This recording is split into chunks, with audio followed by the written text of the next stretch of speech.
Cette année, le Paris Burlesque Festival, pour sa 3e édition, a choisi pour thème Viva Las Vegas. Donc on va transformer tout le loft de la Bellevilloise et l'ensemble de la Bellevilloise en un boulevard de Las Vegas assez fantasmé, puisque c'est un Las Vegas aussi bien rétro des années 50 que plus moderne.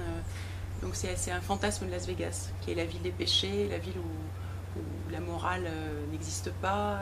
C'est la kitschitude absolue. Et on a trouvé que par rapport à l'univers du burlesque, des pin-ups, de l'effeuillage, des paillettes, des strass, ça collait assez bien. On a essayé de caler l'ensemble de notre programmation sur ces différentes facettes du burlesque pour qu'aucune ne soit oubliée. Que ce soit le boylesque avec les garçons, que ce soit du burlesque sur bande traditionnel très joli avec des grandes plumes, ou un burlesque plus moderne, plus avant-gardiste, un peu punk rock, voire carrément électro sur les nuits. Donc voilà, on a essayé de faire un panel le plus large possible pour que tout le monde puisse s'y retrouver. Dans l'ensemble, la maison du festival, c'est la Bellevilloise. Tous les spectacles sont ici. La seule chose qu'il y a en dehors, c'est d'autres masterclass. Il va y avoir des cours à la Bellevilloise, des cours d'effeuillage, des cours de couture, des cours de maquillage, de coiffure, toute la journée du samedi. Mais il y a également d'autres cours de burlesque le jeudi soir au Centre Barbara, qui est au pied de la Goutte d'Or entre La Chapelle et Barbès, et le lundi soir, lundi prochain, le 10, au Bellagio. Donc ça, c'est à Bastille.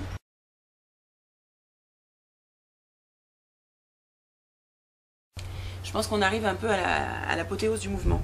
On va voir ce qui va devenir. Je pense que là, on est au zénith de cet engouement. Donc on va voir s'il arrive à trouver un second souffle et à se transformer, ou s'il va réellement s'essouffler. On va voir. Nous, dans l'équipe, on a l'habitude de faire du cabaret, donc je pense que le burlesque peut perdurer à travers des numéros peut-être plus live, avec des orchestres, des performances qui peuvent faire appel à d'autres talents que juste l'effeuillage, même si c'est très bien. Hein. Mais je crois que le renouveau du mouvement va passer par le fait de s'approprier différentes disciplines artistiques, avec un vrai travail de danse, un vrai travail de comédie, un vrai travail d'acrobatie, de cirque, et que le fait de juste monter sur scène, entre guillemets, et de se déshabiller, si on ne sait rien faire d'autre, peut-être ne durera pas très longtemps. Je pense qu'il y en a qui en ont un peu marre déjà. Et puis évidemment un hommage à la beauté de toutes les femmes, qu'elles soient blondes, brunes, rousses, grandes, petites, minces, très rondes, tout petites, très très grandes. Il y aura tous les physiques. Moi en tant que féministe, je sais qu'il y a certaines féministes qui ont refusé de me rencontrer en disant que j'étais une femme objet et que je ne savais pas de quoi je parlais. Et que je pense que faire du burlesque, c'est une manière de se réapproprier son corps et qu'il y a toute une démarche artistique et politique derrière qui est intéressante. Donc on a posé ce thème à différents performeurs et théoriciens également qui vont venir. On va savoir qu'il y en a certaines qui estiment qu'elles ne sont pas du tout féministes et puis d'autres qui estiment qu'elles le sont vraiment. Donc il va y avoir un débat absolument terrible.